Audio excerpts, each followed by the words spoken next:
तस्वीरों में आप देख सकते हैं कि इस वक्त लखनऊ में, ये लखनऊ का कैंटोनमेंट एरिया है और दिलकुशा फुटबॉल गार्डन है, और यहाँ पर Uttar Pradesh rice millers association का ये महासम्मेलन ये चल रहा है, ये इवेंट है। यहाँ पर पूरे भारत के अलग अलग राज्य से, अलग अलग स्टेट से और बल्कि फॉरेन कंट्री से, विदेशों से भी लगभग 140 पार्टिसिपेंट्स यहाँ पे आए हुए हैं। चावल की हम बात करें या दाल की बात करें, आटे की बात करें, यानी पोस्ट हार्वेस्टिंग, फसल कटाई के बाद जो पोस्ट हार्वेस्टिंग का जो कॉन्सेप्ट होता है, वो मशीनरी जो आपके घर में दाल, चावल, आटा पहुंचता है, वो इन्हीं सब मशीनों से प्रोसेस होकर के आप तक आता है। और इस वक्त हमारे साथ बात करने के लिए एग्रोमैक के मैनेजिंग डायरेक्टर अमित अग्रवाल जी है। सर, स्वागत है आपका इन स्टूडियो पे। Thank you so much. Sir, अपनी कंपनी के बारे में बताइए, और आप बताइए कि आप राइस में या फ्लोर में या दाल में आप किस में आप करते हैं, प्रोसेस करते हैं, थोड़ा दर्शकों को बताइए। हाँ, तो सबसे पहले मैं अपने आप को इंट्रोड्यूस करना चाहूँगा। मेरा नाम अमित अग्रवाल है और हम लोग राइस मिल मशीनरीज़ बनाते हैं। राइस मिल्स के प्रोजेक्ट हम देश विदेश में लगाते हैं, विभिन्न स्टेट्स में हम काम कर रहे हैं और इसके अलावा विदेशों में भी आज की डेट में 10 से ज़्यादा कंट्रीज़ में हम काम कर रहे हैं। और केवल हम राइस मिल मशीनरीज़ नहीं लगा रहे, राइस मिल प्रोजेक्ट नहीं लगा रहे, बल्कि वो उनको पूरी की पूरी रेसिपी दे रहे हैं जिससे कि वो भी दावत या इंडिया गेट की तरह बड़े ब्रांड बन सकें। अब हमने ये पाया कि ना लोग राइस मिल तो लगाने में इंटरेस्टेड होते हैं, गवर्नमेंट का काम करना है या प्राइवेट काम करना है, लेकिन होता क्या है, इन जनरल होता क्या है कि कोई भी उनको ना सिखाने वाला या बताने वाला नहीं होता कि प्रोजेक्ट को लगाना कैसे है। और आप अगर गूगल करें या कोई बुक भी ढूँढें तो आपको इस विषय पर कोई किताब अवेलेबल नहीं होगी, कोई गूगल पे लिटरेचर अवेलेबल नहीं होगी कि राइस मिल के प्रोजेक्ट को लगाना कैसे है। तो हमने ये बीड़ा उठाया है कि कोई हमसे राइस मिल ले या ना ले, कम से कम उनको हम वो चीज़ें ज़रूर सिखा दें, वो लेंस दे दें जिससे वो अपना प्रोजेक्ट लगाते वक्त कोई भी गलती ना करें। क्योंकि प्रोजेक्ट लगाना कोई छोटा काम नहीं है, कोई ऐसा काम नहीं है कि आपने अपने घर के लिए टीवी खरीद लिया या फ्रिज खरीद लिया। राइस मिल का प्रोजेक्ट लगाने के लिए आपको पूरे जीवन की पूंजी लगानी पड़ती है, और एक छोटी सी भी गलती हो जाए तो आपका पूरा का पूरा गेम स्पॉइल हो जाता है। और मेरा पर्सनली दिल बड़ा दुख होता है जब लोग ऐसी गलतियां करते हैं। तो मैंने ये बीड़ा उठाया है कि हम लोगों को ट्रेन करें कि वो राइस मिल प्रोजेक्ट को कैसे लगाएं, कैसे प्लान करें, कैसे लगाएं, किस तरीके से प्लान करें। और जब भी राइस मिल से रिलेटेड एंटरप्रेन्योर्स को एम्पावर करने की बात आती है तो अगर 10 स्पीकर्स होंगे इंडिया में तो टॉप 3 स्पीकर्स में मेरे को काउंट किया जाता है। बहुत से जगहों पे government as well as non government platforms पे मेरे को इनवाइट किया गया। अभी इजिप्ट के प्रेसिडेंट आए थे 26 जनवरी को हमारे कंट्री में एज ए चीफ गेस्ट, तो भी उनकी जो इनविटेशन कमेटी थी एज ए स्पीकर मैं वहाँ पे इनवाइटेड था। हमारा उनका भी उद्देश्य ये है कि वो भी अपने यहाँ पे एग्रीकल्चर को बढ़ावा देना चाहते हैं। अभी नाइजीरिया के भी एम्बेसडर आए थे तो वो भी हमारी फैक्ट्री आए, उन्होंने भी पर्सनली आकर हमें एक्नॉलेज किया हमारे कंट्रीब्यूशन को लेके। तो ये 7 रहस्य हैं जो आपके माध्यम से मैं सभी लोगों से शेयर करना चाहता हूँ, क्योंकि सब लोगों को अलग अलग बताने में बड़ी तकलीफ़ होती है और अच्छा है कि आप खुद चल कर आएँ और मेरे को एक मौका मिला है आपके माध्यम से वो 7 सीक्रेट सबके साथ शेयर करने के लिए। मैं ये किताब है how to plan a money printing rice mill, इसका ऑथर भी हूँ। इसमें वही 7 रहस्य जो मैं आपको अभी प्रत्यक्ष रूप से बताने वाला हूँ वही इसमें हमने लिखे हुए हैं। और सबसे पहला होता है कि जैसे हम कोई प्रोजेक्ट लगाने का प्लान कर रहे हैं, जैसे हम घर बनाते हैं, अपना घर बनाते वक्त आपका ज़्यादा बड़ा तो नहीं हो रहा? नहीं, कोई इशू नहीं, आप बता सकते। तो जैसे आप अपना घर बनाते हैं तो घर बनाने का 2 तरीके हैं। आपने अपने नज़दीकी किसी दोस्त यारों के, रिश्तेदारों के घर देखे और आपको अच्छा लगा और आप अपने ठेकेदार को बोला भाई इस हिसाब से डिज़ाइन कर दे घर मेरा। दूसरा तरीका है कि आपने एक आर्किटेक्ट हायर किया और उसको अपना बजट बताया, वो आपके घर आया, आपकी वाइफ से मिला, उससे उसकी किचन की रिक्वायरमेंट समझी, आपके बच्चों से मिला, उनसे उनके प्ले रूम के बारे में उन्होंने समझा, आपके बुजुर्ग माँ बाप से पूछा कि उनको उनका वॉशरूम वगैरह कैसा चाहिए जिससे उनको उठने बैठने चलने फिरने में तकलीफ़ ना हो, आपसे पूछा आपको कोई ऑफिस की रिक्वायरमेंट तो नहीं है घर के अंदर। तो आपकी सारी ज़रूरतों को समझने के बाद आपके बजट में उसने एक आपके लिए घर डिज़ाइन कर दिया। तो मैं समझता हूँ कि पहले की अपेक्षा दूसरे केस में आपका घर ज़्यादा अच्छे से बनेगा। इसी तरीके से राइस मिल लगाते वक्त हमारे को ये क्लैरिटी होनी चाहिए कि हम क्या काम करने वाले हैं, क्या क्या मशीनें हमें चाहिए। तो बहुत बार मैंने देखा है कि कुछ लोग वो मशीनें भी लगा लेते हैं प्रोजेक्ट में जिनकी उनको ज़िंदगी भर ज़रूरत ही नहीं पड़ती, और वो जो पैसे हैं वो डेड इन्वेस्टमेंट हो जाते हैं। और बहुत बार ऐसा भी होता है कि हम सस्ते के चक्कर में गलत चीज़ें लगा लेते हैं या अधूरी चीज़ें लगा लेते हैं, और बाद में हमारे पास स्पेस ही नहीं होता उन मशीनों को ऐड ऑन करने का।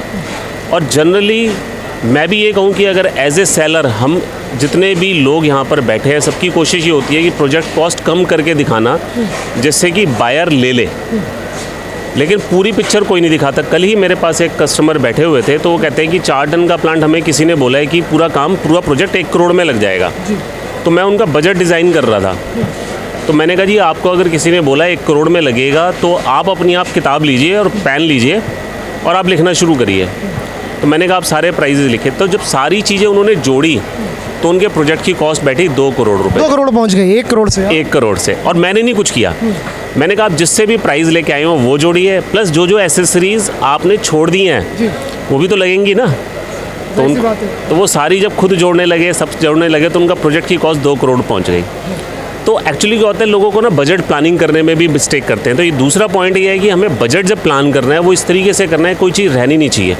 वरना अन्यथा क्या होता है कि हमने प्रोजेक्ट तो लगा लिया, हम तो सोच रहे हैं 1 करोड़ की लागत आएगी, और लगाते वक्त 2 करोड़ पहुँच गई, और उस टाइम पे क्या होता है कि आप ना तो आगे जा सकते हैं ना पीछे जा सकते हैं। डेफिनेटली जब आपने काम शुरू कर दिया है, अब यही बात आ गई, क्योंकि अब सबसे पहले हम दर्शकों को एक बार बता दें कि अमित अग्रवाल जी ने ये बुक लिखी है। एक बार आप जूम कर लें, कैमरे में इसको दिखा दें, how to plan money printing rice mill. इसको आप जूम कर लें। इस बुक में सारे सीक्रेट्स, 7 सीक्रेट्स इसमें लिखे हुए हैं। और अगर आप उद्यमी बनने की तरफ बढ़ रहे हैं, आप या हैं या बनना है, इनकम आपको अच्छी करनी है, तो सबसे पहले आपको 7 सीक्रेट्स जानने होंगे, जिस पे अभी हम चर्चा कर रहे हैं। अमित जी साथ में हैं और वो वही सारी बातें ये इस बुक में लिखी हुई है। तो सर ये तो बात हो गई कि बजट पे आप, ये दूसरा पॉइंट था कि जब अभी एक साहब का एग्जांपल दे रहे थे कि 1 करोड़ का वो एस्टिमेट लेकर के आए थे, लेकिन जब उन्होंने ये अपने हाथ से ही पेन और नोटबुक पे देखा तो 2 करोड़ चला गया। बिल्कुल। तो बजट का एरर बहुत बड़ा एरर हो जाता है। देखो बहुत सारे पॉइंट्स हैं, अगर आप सारे पॉइंट्स पे विस्तार पे एक ट्रेनिंग चाहते हैं कोई भी, तो मैं सबको इनवाइट करना चाहता हूँ, जो भी लोग इस विषय पे प्रोजेक्ट प्लानिंग के ऊपर एक ट्रेनिंग लेना चाहते हैं, जानना चाहते हैं, तो आप कैसे आपसे जुड़ सकते हैं? कैसे जुड़ सकते हैं मैं वही बता रहा हूँ। तो हमारे यहाँ पे रवि तिवारी जी हैं यहाँ पर, तो रवि तिवारी जी का मैं नंबर दे रहा हूँ, आप उनको कॉल करके उस पर बस खाली एक मैसेज ड्रॉप कर दीजिए। रवि तिवारी जी आपकी एक जूम मीटिंग ऑर्गेनाइज कर देंगे मेरे साथ, और हम आपको वो जूम मीटिंग में 1 घंटे की ट्रेनिंग दे देंगे, जिससे आपको राइस मिल प्रोजेक्ट के बारे में पूरी की पूरी नॉलेज हो जाएगी, पूरी जानकारी मिल। और उसमें कोई ये नहीं है कि आपको प्रोजेक्ट हमसे लेना है, आप किसी से भी लीजिए, लेकिन जानकारी हमसे लीजिए। अच्छा सर, एक अहम सवाल हमारे दर्शकों के लिए और हमारे जितने भी बायर्स से खरीदार हैं, जिनको अगर राइस मिल के इंडस्ट्री में आना है, सबसे पहले अगर हम ये बात करते हैं कि अगर एग्रोमैक्स से अगर वो संपर्क करना चाहें और वो प्लांट लगाना चाहें, तो बजट के बारे में हम बात करें तो वही बजट पे हम बात कर लेते हैं कि एक स्टार्टिंग प्राइस कहाँ पे है।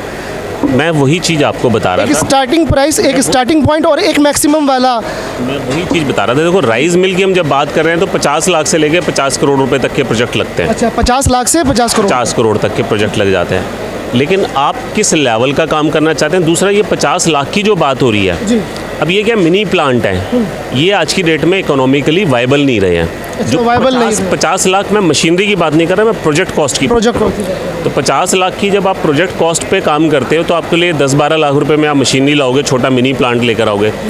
आज की डेट में वो प्रोजेक्ट वायबल नहीं रहे हैं। आप मिनिमम 3 से 4 टन का प्लांट लगाते हैं तो आपकी बजट कॉस्ट, मैं मशीनरी कॉस्ट की बात नहीं कर रहा हूँ, आपकी बजट कॉस्ट जो जाती है वो 2 से 2.5 करोड़ रुपए जाती है। 2 से 2.5 करोड़ रुपए एक हैंडसम अमाउंट है, बजट है, जिससे आप अच्छे से अपने आप बिजनेस को शुरू कर सकते हैं, शुरुआत कर सकते हैं। उसमें सारी चीज़ें आ जाएंगी, उसमें सारी चीज़ आ जाती है। उसके अंदर आपकी लैंड को छोड़ के आपका शेड, आपकी सारी मिलिंग मशीनरीज, आपकी कलर सॉर्टर और आपका इंस्टॉलेशन कॉस्ट, वो सारी चीज़ें उसके अंदर सारी चीज़ें आ जाती हैं। तो आप अभी सुन रहे हैं अमित अग्रवाल जी को आप सुन रहे थे, और अभी तो समय की थोड़ी सी अभाव होने के कारण हम एक बार दोबारा आपको किसी दिन अमित अग्रवाल जी की इस पूरी बुक पे रिव्यू और पूरी चर्चा हम अमित अग्रवाल जी को दोबारा लेकर के आएंगे सर। और साथ के साथ जो पॉइंट्स हैं, जो सीक्रेट्स आपने रिसर्च किए, उसमें हम डिटेल में आपसे एक बार दोबारा लाइन अप कर लेंगे, इंटरव्यू करके हम हमारे दर्शक जानना चाहेंगे, क्योंकि आपके पास भी अभी इस समय यहाँ पे क्लाइंट बैठे हुए हैं और ग्राहक कस्टमर बैठे हुए हैं। आपको इसके लिए एक आइडिया दे देता हूँ, ऐसा भी कर सकते हैं, वो जूम मीटिंग में आप भी सम्मिलित हो जाइए। अच्छा। आप इंटरव्यू फॉर्म में ही वो सारा कंडक्ट करेंगे, तो उसमें क्या होगा, वो क्वेश्चन जो सामने कुछ लोग झिझक की वजह से पूछ नहीं पा रहे, हो सकता है आपके माध्यम से वो ज़्यादा सारी चीज़ें क्लियरिटी हो जाएगी। हाँ, तो वो एक जूम पे हम इसका एक वो रख लेते हैं कि इंटरव्यू, दोनों पर्पज सॉल्व हो जाएंगे, ट्रेनिंग भी हो जाएगी और एक इंटरव्यू भी हो जाएगा। ये डिसाइड कर लिया जाएगा कि अभी देख लेंगे कि हमारे जो पार्टिसिपेंट्स हैं जो जानना चाहते हैं, तो जूम बेटर रहेगा या लाइव हम कर देंगे, दोनों में से कोई भी आपको लेकर के आएंगे। और हमारे साथ यहाँ पे अलग अलग जगह से कुछ हमारे यहाँ पे और भी हमारे विजिटर्स, हमारे मेहमान आए हुए हैं, इन लोगों से भी समझ लें, और ये मशीनरी में इंटरेस्टेड है। सर, शुभ नाम क्या है आपका? दिलेर पटेल। कहाँ से आए हैं आप? महाराजगंज। यही यूपी से? जी। बिजनेस में हैं आप या आना चाहते हैं? आना चाहते हैं ना। तो अभी अमित जी के साथ आप बैठ करके बात कर रहे हैं, तो अभी क्या बातें समझ में आई हैं? अब बात यही है रही है, बता रहे हैं किस तरह क्या करना है क्या नहीं करना है। जी। समझ में आ रहा है ना? जी जी। अच्छा लग रहा है? जी। चीज़ें मतलब सारी चीज़ें बैलेंस लग रही है? जी। ठीक है। सर, आप कहाँ से जी, हैं? मैं महाराजन से ही हूँ। आप भी यहीं से हैं? साथ ही में हम लोग हैं। साथ में ही हैं। और समझ रहे थे अभी तो बात हो ही रही थी, तब तक आप आ गए हैं। ठीक है, चलिए अभी आप समझिए। अच्छा अमित जी, एक आखिरी सवाल ये होगा, क्योंकि अगर किसी को अगर राइस मिल इंडस्ट्री में आना हो, या फ्लोर या हम आटे की बात कर ले या दाल की बात कर ले, तो एक होता है इन्वेस्टमेंट, एक बजट की आप बात कर रहे थे कि एक 50 लाख और 1 करोड़, जो 50 लाख 1 करोड़ का अमाउंट है, उसमें क्या है कि ओवरऑल चीज़ें नहीं आ पाती हैं, और एक जो 2-2.5 करोड़ में आपका एक इस्टेब्लिशमेंट प्लान आपका सेटअप हो जाएगा। और अगर हम अर्निंग की बात करें, एक तरफ इन्वेस्टमेंट हमने किया, तो हम मंथली अगर अर्निंग की बात करें तो हमारा, क्योंकि इस सीक्रेट में तो आपने अर्निंग पे भी चर्चा ज़रूर करी होगी, तो अगर मान लीजिए कि कोई भी हमारा निवेशक है, अगर वो 1 करोड़ 2 करोड़ 2.5 करोड़ या 3 करोड़ या 5 करोड़ लगा रहा है, 1 से 5 करोड़ के बीच में इन्वेस्टमेंट कर रहा है, तो वो महीने में कितना वो इनकम जनरेट कर सकता है इस माध्यम से? हाँ, ये ना बड़ा छोटी, मतलब इसको 1 मिनट में बताना बड़ा मुश्किल है, लेकिन फिर भी मैं आपको ना इसका तरीका बताता हूँ। जी। जो हमारी रिटर्न ऑन इन्वेस्टमेंट है, हम ROI की बात करते हैं, तो ROI हमारी इस प्रोजेक्ट में मैक्सिमम 2 साल में आ जानी चाहिए, लेकिन बहुत जगहों पे नहीं आ पाती। उसका रीज़न बताता हूँ। उसका रीज़न होता है मिसमैनेजमेंट, और हम मेंटेन कैसे कर रहे हैं अपने प्लांट को, हम फाइनेंशियली कितने डिसिप्लिन्ड हैं, सेकेंडली हमारे प्लांट में ब्रोकन कितनी जनरेट हो रही है। तो जनरली नुकसान क्या होता है, आपने अब कोई बंदा रखना है, आपने ऑपरेटर रखना है, आपको यही नहीं पता वो पहले ऑपरेटर था या हेल्पर था, और आपने उसको ऑपरेटर समझ के रख लिया, तो वो आपकी मशीनें भी तोड़ रहा है, ऑपरेटर बन रहा है वो आपकी मशीनों को तोड़ के। तो वो अल्टीमेटली आपने काम तो किया था पैसा कमाने के लिए, and you are losing money just because mismanagement है। गलत बंदों का सिलेक्शन कर लेना या गलत डिसीजन ले लेना। तो देखो, राइस मिल में ऐसे भी लोग हैं, दावत का आपने नाम सुना है, इंडिया गेट का नाम सुना है, वो छोटे से आड़ती थे जिनकी टर्नओवर 10 करोड़ रुपए की भी नहीं थी, नया बाजार में दुकानें होती थी, आज वो 10,000 करोड़ के ग्रुप हैं, है ना, आपके सामने ही है। बाजार आप दिल्ली की बात कर? दिल्ली की बात कर रहा हूँ मैं। तो आप भी दिल्ली से हैं क्या? हाँ, मैं फरीदाबाद से हूँ, पास ही है वो भी। तो वो 10,000 करोड़ के ग्रुप बन गए, और उनके संग साथी तो नहीं बन पाए। तो अगर सभी के लिए प्रॉफिट सेम होता तो वो भी 10,000 करोड़ के होते। सब लोग जिन्होंने उनके साथ राइस मिल लगाई थी, वो सब 10-10 हज़ार करोड़ की ग्रुप की कंपनियाँ होते, तो बाकी सब तो नहीं हो पाए। तो वो हमारे पे डिपेंड करता है कि हम अपने प्लांट को मैनेज कैसे करते हैं, वरना अगर आप प्रॉपरली मैनेज करते हैं तो मैक्सिमम 2 साल के अंदर हमारे इन्वेस्टमेंट कॉस्ट वापस आ जाती है। लेकिन इसमें एक डिस्क्लेमर देना चाहता हूँ, वो ये, हर बिज़नेस में साइकिल्स होते हैं। आपके 4 साल या 5 साल कमाई के होंगे, तो 1 साल लॉस का भी होता है। तो you have to be mentally prepared कि आपका वो 1 साल लॉस का ये भी हो सकता है कि आपने प्लांट लगाया और वो साइकिल में वो साल वो पहले पड़ गया। तो मेंटली प्रिपेयर्ड होना उसके लिए भी ज़रूरी है और उसके लिए बैकअप प्लान होना बड़ा ज़रूरी है। हाँ, तो अगर कोई ये सोच के राइस मिल लगा रहा है कि फ़लाना ढिमकाना तो भाई साहब करोड़ों रुपए कमा रहा है और मैं भी कमा लूँगा, तो आप मेंटली उसके लिए भी प्रिपेयर रहिए कि उसने ऑफ सीज़न भी देखा है, ऐसा टाइम भी देखा है जब वो नुकसान भी उसने सहा है। तो आप मेंटली उसके लिए भी प्रिपेयर्ड रहें कि ऐसा टाइम भी आता है तो मेरे पास बैकअप प्लान है, मैं उसको उससे भी पार पा जाऊंगा।